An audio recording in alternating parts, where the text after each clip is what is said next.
Assalamualaikum warahmatullahi wabarakatuh. Salam sejahtera bagi kita semua. Shalom, Om Swastiastu, Namo Buddhaya, dan salam kebajikan. Selamat siang teman-teman. Kembali lagi bersama kami di podcast Ngobras.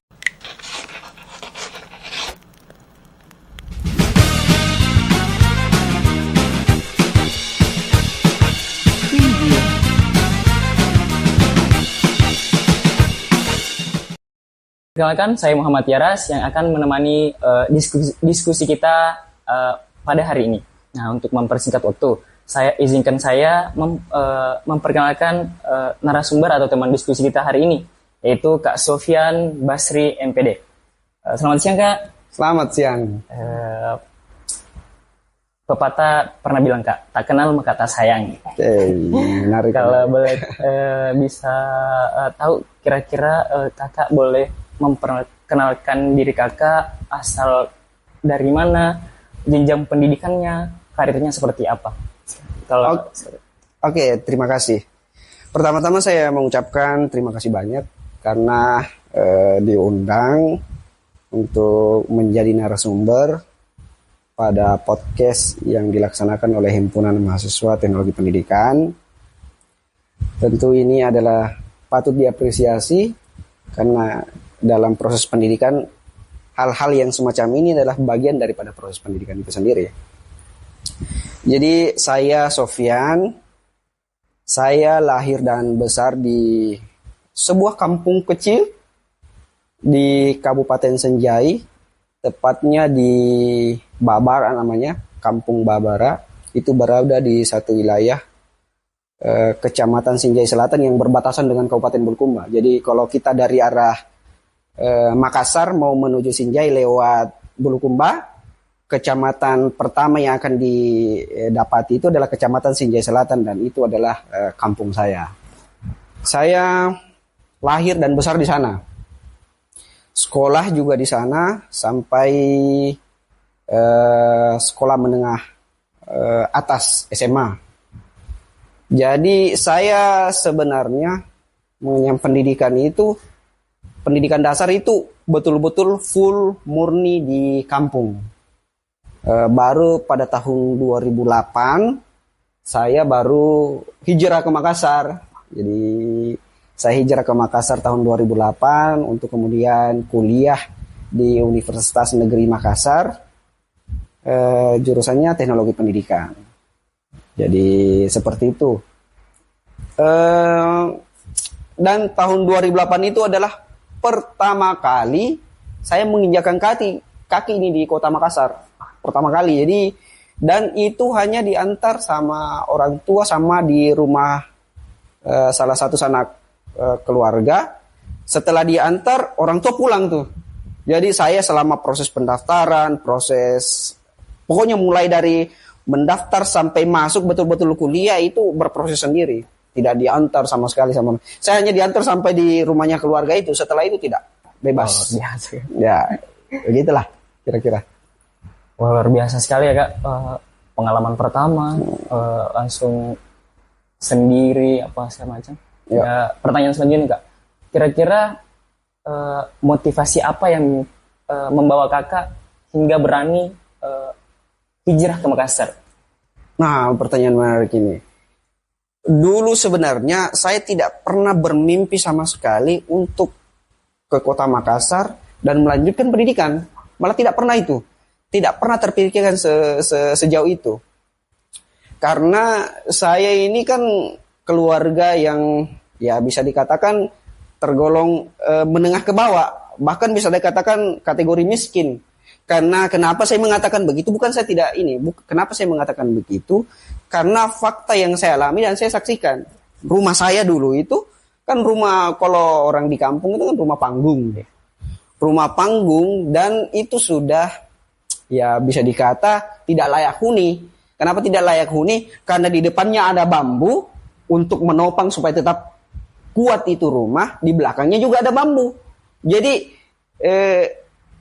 ya seperti itulah, seperti tidak layak huni itu rumah. Makanya saya tidak pernah berekspektasi sejauh ini, sampai detik ini saya bisa sampai di titik ini, bahkan sampai di Makassar melanjutkan pendidikan di Makassar dan berkarir di Makassar, tidak pernah. Karena itu tadi, proses saya selama di kampung itu sama sekali tidak mendukung itu.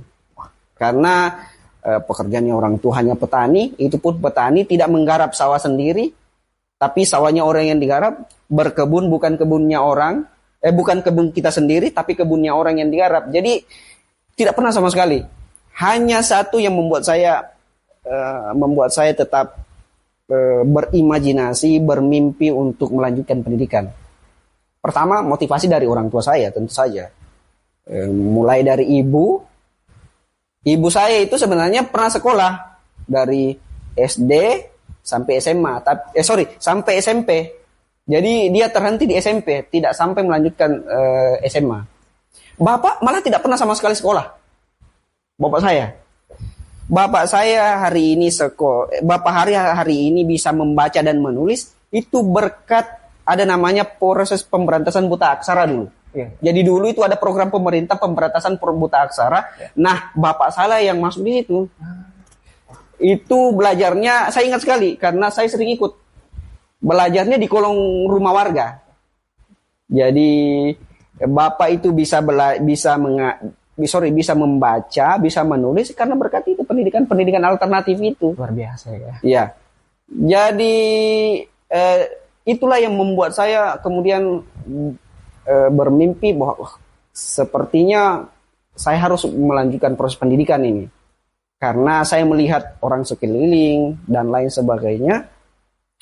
Itu banyak yang saya lihat dan saya perhatikan faktor yang membuat mereka sampai pada titik itu dan tidak pernah berubah adalah karena faktor keterbukaan pikiran. Dan itu bisa dirubah dengan pendidikan. Makanya saya bermimpi bahwa saya harus betul-betul sampai melanjutkan ke perguruan tinggi dan sampailah saya pada titik ini.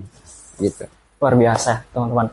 Itu sebagai motivasi juga, teman-teman, bahwa ketika kita ingin belajar atau ingin sekolah apa segala macam, itu tidak ada halangan ketika kita punya tekad yang kuat, dorongan-dorongan dari lingkungan dan keterbukaan terhadap pikiran adalah pendidikan. Wah, luar biasa sekali.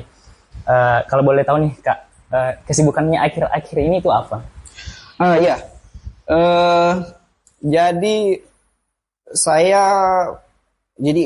agak ke belakang sedikit barangkali.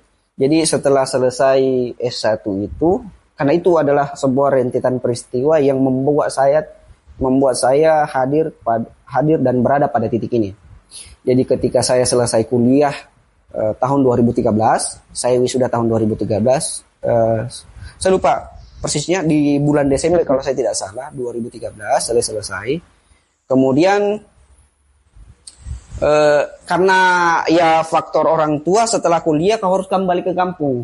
Nah, kembali ke kampung, saya diminta untuk kembali ke kampung, meskipun saya tidak mau pada waktu itu. Saya agak secara dalam tanda kutip terpaksa pulang kampung pada waktu itu ya, karena memenuhi ekspektasi orang tua. Jadi saya pulang kampung,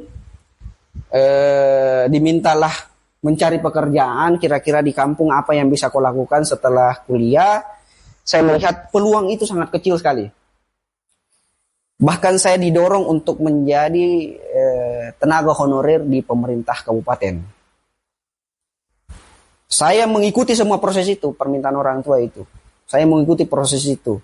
Tapi pada akhirnya saya memilih untuk dalam tanda kutip ya membangkang. Bukan membangkang dalam artian salah, tapi yang positif. Jadi setelah saya berproses itu dan saya melihat bahwa ketika saya berada pada posisi ini, ketika saya selesai kuliah, ketika saya hanya kembali ke kampung dan menjadi tenaga honorer yang tidak jelas masa depannya, ya meskipun sekarang tenaga honorer itu teman-teman honorer kita baik di guru mau di pemerintah kabupaten dan seterusnya itu kan sudah bisa berproses untuk menjadi pegawai negeri dengan perjanjian kerja atau P3K. Tapi pada waktu itu kan tidak ada. Ya. Jadi saya menganggap bahwa itu adalah nonsen, tidak bisa itu bro saya. Karena saya ini apalagi saya ini sarjana, ya sebenarnya ego juga. Setelah saya kuliah ego juga sebenarnya di situ. Tapi ketika itu tidak terjadi barangkali saya tidak berada di titik ini. Jadi saya ketika itu ya membangkang juga sama orang tua. Bahkan saya di depannya orang tua Saya mengambil ijazah, selembar ijazah itu, saya mau merobek itu ijazah. Bilang kalau bapak dan ibu tidak memberikan saya izin ke Makassar, mending ini saya robek itu ijazah di depan mereka. Jadi ibu itu sudah menangis, bapak sudah tidak karuan bagaimana sikapnya. Dalam tahap itu saya hanya berpikiran bahwa kalau mereka ini betul memaksa saya untuk tinggal, ya saya harus merobek itu dan saya akan memilih jalan yang sesuai dengan keinginan mereka. Tapi pada akhirnya ijazah itu saya tidak robek. Meskipun robek sedikit ya, karena saya mau memperlihatkan keseriusan ya. Pada waktu itu robek sedikit itu ijazah. Pada akhirnya tidak jadi. Saya memilih untuk mendiamkan itu, kemudian meminta kepada, saya merefleksikan diri bahwa kira-kira ada yang perlu saya refleksikan ini. Sehingga pada waktu itu 1 minggu kemudian saya meminta izin baik-baik sama orang tua. Yang saya mau betul-betul ke Makassar, mau bertarung ke Makassar. Ini adalah modal saya, sudah mata sekolahkan. Sekarang waktunya saya akan mempergunakan waktu dan tenaga yang pernah Anda korbankan untuk saya selama sekolah untuk belajar baik-baik di Makassar. Dan akhirnya direlakanlah secara ikhlas. Jadi direlakan secara ikhlas ke Makassar. Saya tinggal sama adik saya karena kebetulan adik saya waktu itu masih kuliah juga.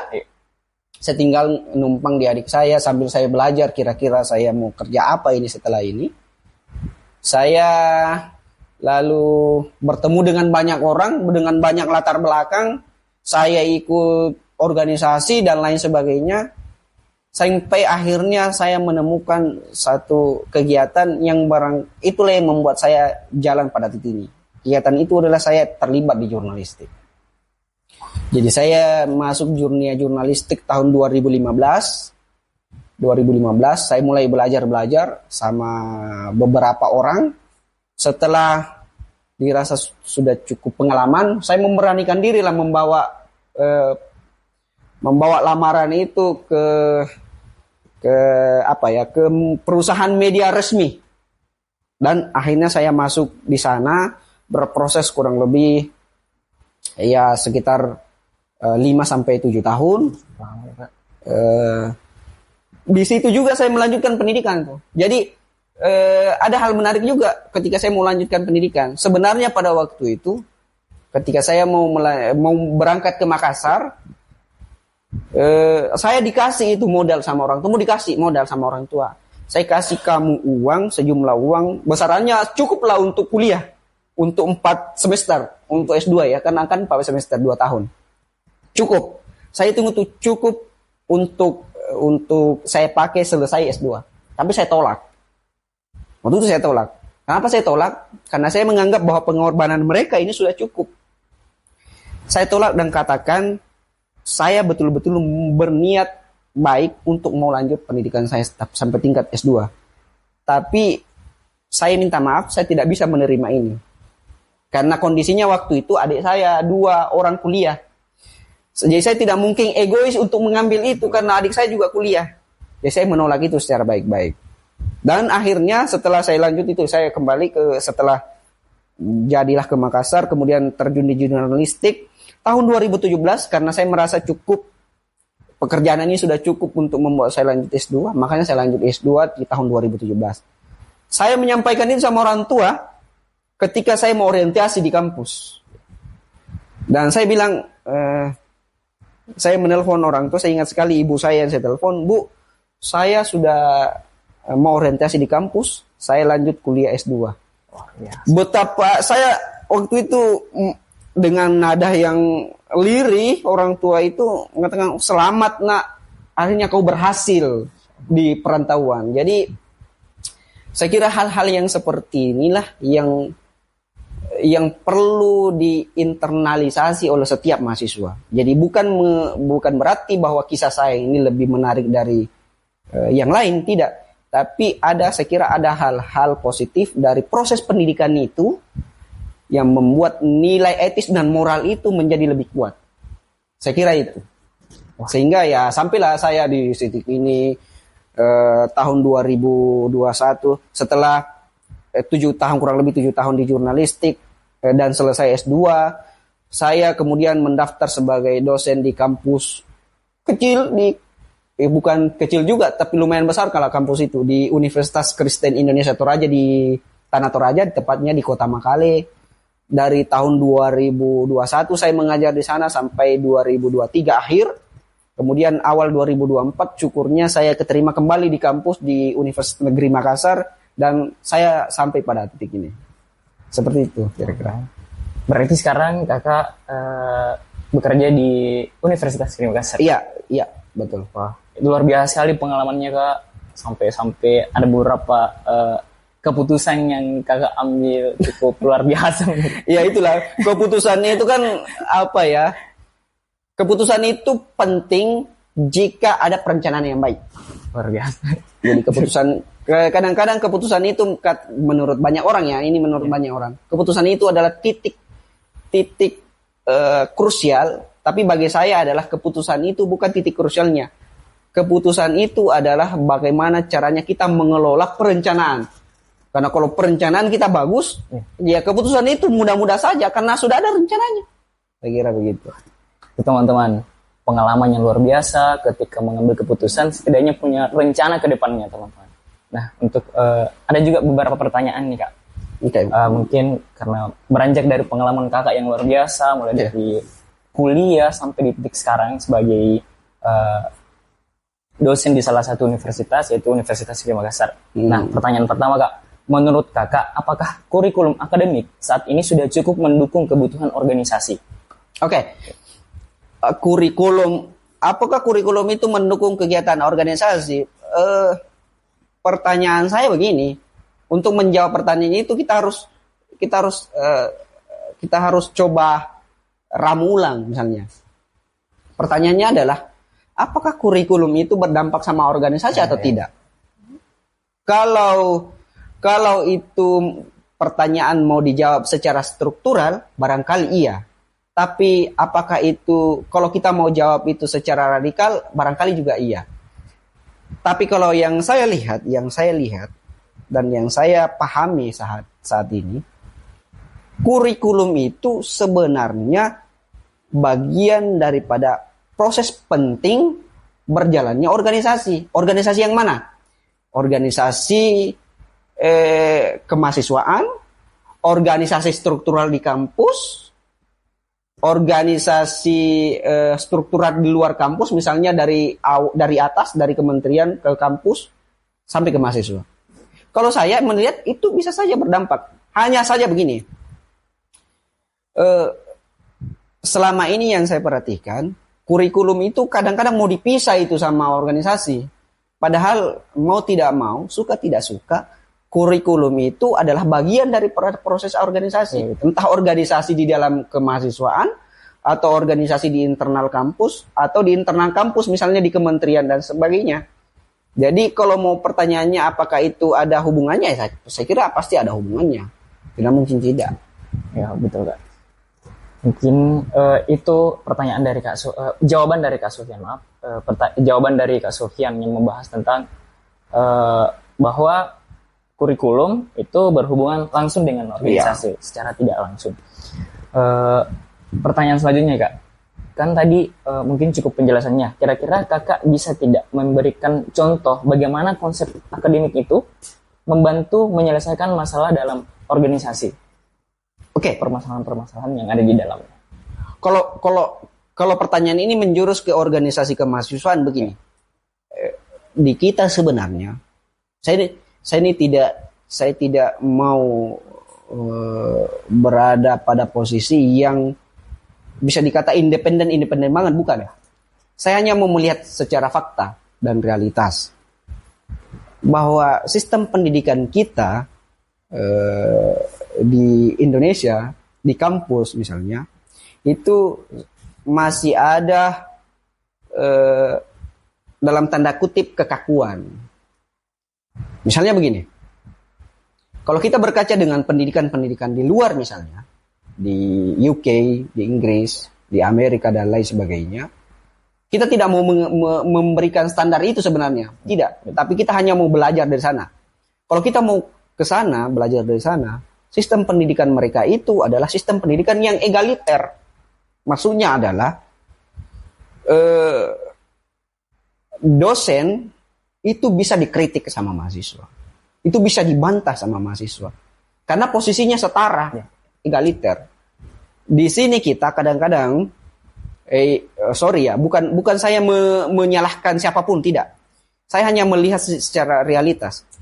Kadang-kadang mahasiswa juga kadang begitu. Salahnya ada juga salahnya mahasiswa karena menganggap bahwa mereka ini selalu berada di bawah. Tidak juga. Artinya proses pendidikan itu berjalan dengan bagus dimanapun ya, berjalan dengan bagus jika pendidikan itu menganggap semua orang yang terlibat di dalamnya itu setara. Setara dalam artian ada proses penghargaan. Yang berbeda hanya proses penghargaannya. Misalnya begini, dosen dengan mahasiswa. Dosen kadang-kadang menganggap dirinya selalu orang yang lebih bisa dengan mahasiswa. Bagi saya itu pandangan yang keliru. Atau sebaliknya malah. Atau mahasiswa kadang-kadang menganggap dirinya lebih rendah dari dosennya. Padahal mereka setara. Hanya saja penghargaannya yang berbeda. Penghargaan yang mana? Kita menghargai dosen karena secara jenjang akademik dia sudah mampu melalui itu. Secara keilmuan barangkali dia lebih bisa dari mahasiswa. Hanya itu yang kita hargai. Di luar daripada itu setara. Nah, coba kita lihat misalnya di UK misalnya. Seperti yang selalu dicontohkan sama Bagus Mulyadi misalnya. Ketika dia mengajar di universitas di luar. Dia selalu menganggap bahwa dosen dan mahasiswa itu setara. Bahkan dosen sekelas profesor pun bisa dibantah itu sama mahasiswa. Bisa dibantah. Artinya, proses bantahan itu tidak keluar dari proses akademik. Jangan membantah juga hanya karena standar yang lain. Karena kan kampus ini kan standar akademik. Standar akademik. Jadi kalau standar yang lain ya tidak bisa diterima. Jadi maksudnya yang bisa dibantah itu adalah membantah secara standar akademik. Standar akademik yang mana? Artinya datanya ada, risetnya ada, kemudian olah dan analisisnya ada. Tidak hanya berbasis asumsi. Kalau hanya berbasis asumsi saya kira semua orang bisa melakukan itu. Semua orang melakukan itu. Jadi mahasiswa jangan selalu merasa bahwa saya ini lebih rendah lah dari dosen. Proses pendidikan ini sangat luas. Tidak sama dengan dulu. 20 tahun yang lalu misalnya. Bahwa sumber belajar itu betul-betul sangat terbatas. Sekarang ini sangat luas. Sangat luas. Jadi bisa jadi secara keilmuan yang eksplisit. Bisa saja teman-teman mahasiswa atau adik-adik mahasiswa itu lebih tahu secara kompleks. Misalnya contoh, terkait misalnya advokasi sosial misalnya warga yang ini. Bisa saja mahasiswa lebih tahu secara detail karena dia berpengalaman di lapangan. Dosen itu mungkin dia tahu, tapi tahu secara teoritis. Dia kurang secara ilmu di lapangan. Teman-teman mahasiswa lebih bisa barangkali. Nah, itulah yang saya kira pandangan-pandangan ini yang perlu kita cari solusinya bersama. Jadi tidak boleh, bagi saya secara pribadi tidak boleh dosen menganggap bahwa saya lebih hebat dari mahasiswa atau mahasiswa lebih menganggap bahwa saya ini lebih rendah dari dosen. Harus egaliter, harus setara. Yang ada hanya penghargaan itu tadi, penghargaan bahwa dosen itu sudah melalui proses pendidikan yang lebih dulu, sudah secara keilmuan administratif dan pengetahuan itu lebih luas karena dia lebih dulu belajar. Saya ini mahasiswa ya baru belajar. Ya hanya itu yang perlu dibedakan, yang perlu dihargai itu. Secara yang lain tidak. Bagi saya itu tidak perlu. Saya kira begitu. Nah, itu jawaban dari Kak Sofyan tentang bagaimana konsep akademik membantu masalah-masalah yang terjadi dalam organisasi. Contoh tadi seperti bahwa pemecahannya itu cuma satu kata, kesetaraan. Dan yang membedakan itu cuma penghargaan. Mungkin dosen-dosen kita itu dia sudah jenjang karirnya sudah lebih duluan daripada kita. Jadi penghargaan itu hanya penghargaan terhadap pengalaman belajarnya yang lebih dulu. Jadi pengalaman belajar dari dosen kami sudah melalui jenjang pendidikan S2 misalnya, sudah doktor, bahkan sudah profesor, hanya itu yang kita hargai. Hargai. Malah ada fenomena lagi sekarang di beberapa kampus itu, beberapa kampus termasuk di UII, Islam Indonesia itu gelar profesor itu tidak boleh lagi, mereka itu tidak mau menuliskan lagi di dalam proses administrasi. Jadi ada isu yang menarik soal itu. Jadi karena kan begini, kalau gelar akademik itu kalau mau dipakai sebenarnya dipakai di dalam kampus saja, tapi kan kadang-kadang itu merembes sampai di luar kampus. Nah itulah yang saya kira melihat fenomena ini, ada beberapa kampus yang sudah mulai itu, termasuk di UI itu sudah mulai mengakui bahwa tidak perlu menuliskan profesor misalnya, doktor misalnya di dalam atau gelar akademik di dalam administratif kampus. Dan saya kira itu hal-hal yang menarik dan sangat perlu untuk diapresiasi. Bahkan kalau bisa ya di seluruh kampus diterapkan itu. Keren sih, keren. Ya. Nah, mungkin ke pertanyaan selanjutnya nih Kak.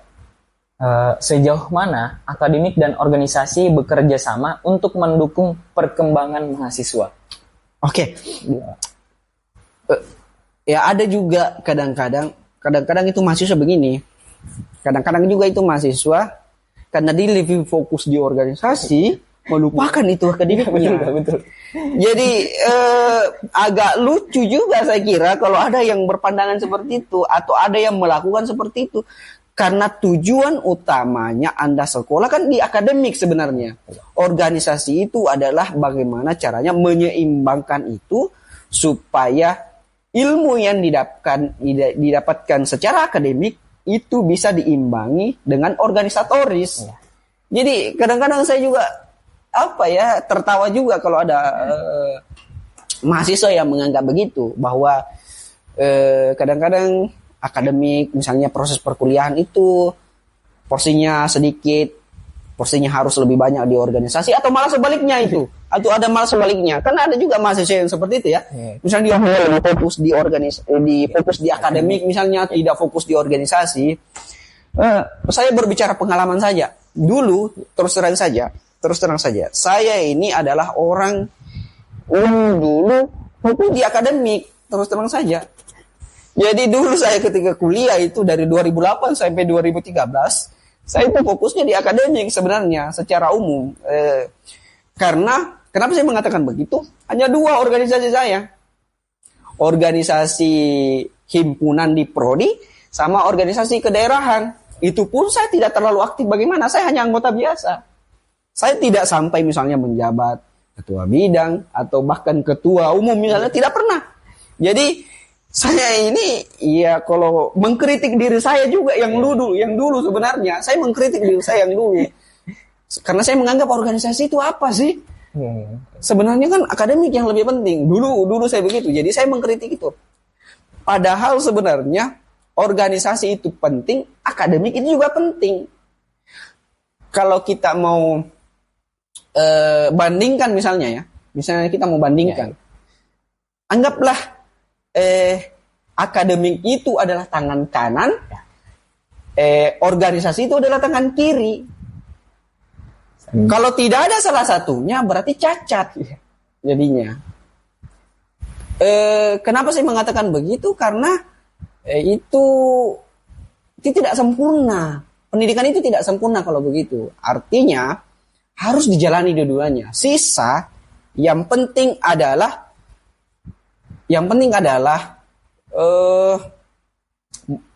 bagaimana orang itu merorganisasi dirinya supaya semua seimbang.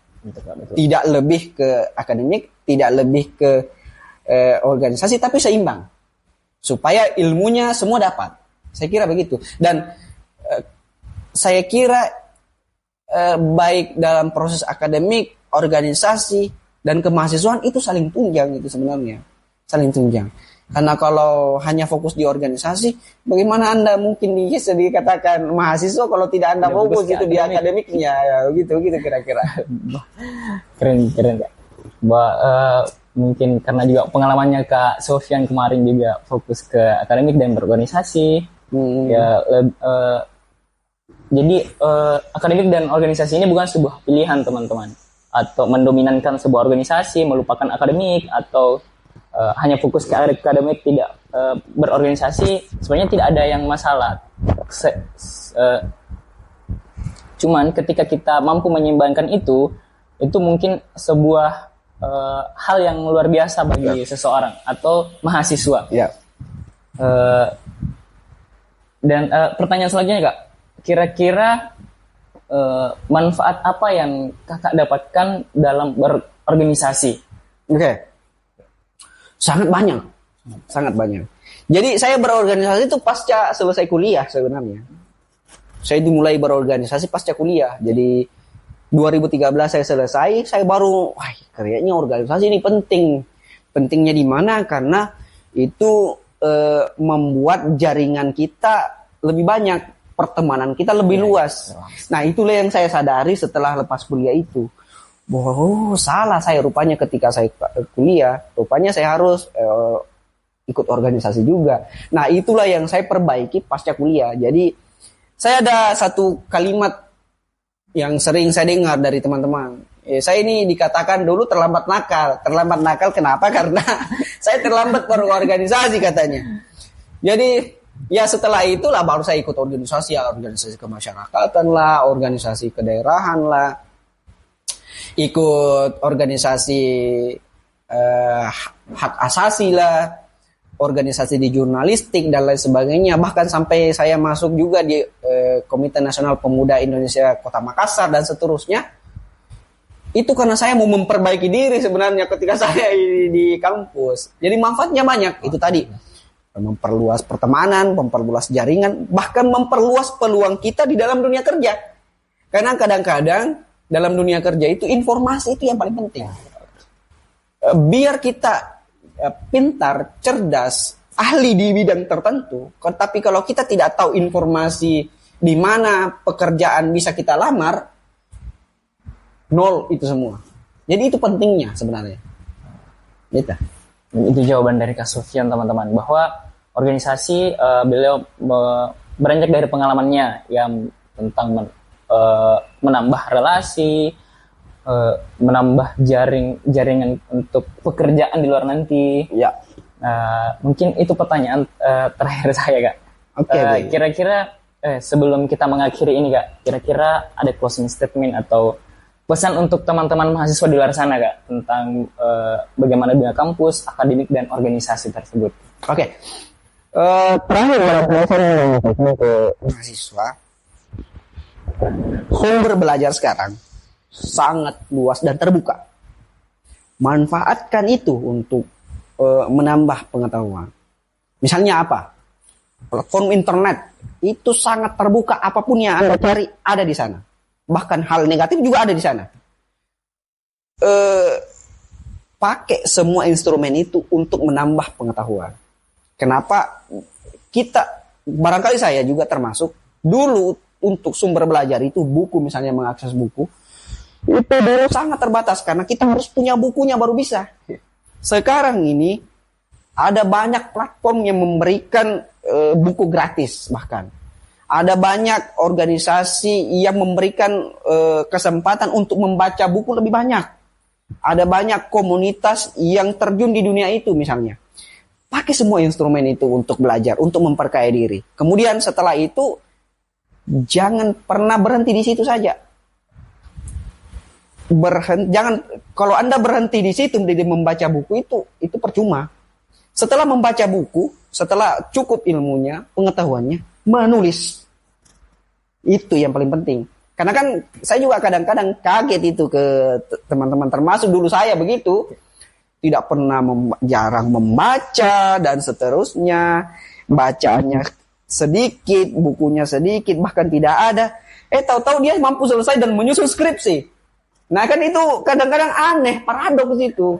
Paradoks. Jadi bagi saya,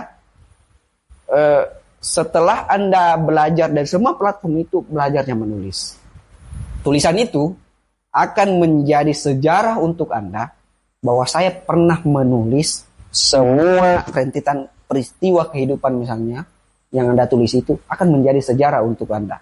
Jadi setelah itu semua menulislah, itu bagi saya. Setelah itu menulis, karena menulis itu penting lah untuk menuliskan sejarah hidup kita sendiri. Terima kasih. Wah, luar biasa itu pesan-pesan untuk teman-teman yang mahasiswa yang masih sibuk dengan dunia kampus. Luar biasa sekali. Terima kasih Kak ilmunya, pengalamannya. Kita sampai di akhir perbincangan ngobrol sini Kak, ngobrol asik. Oke.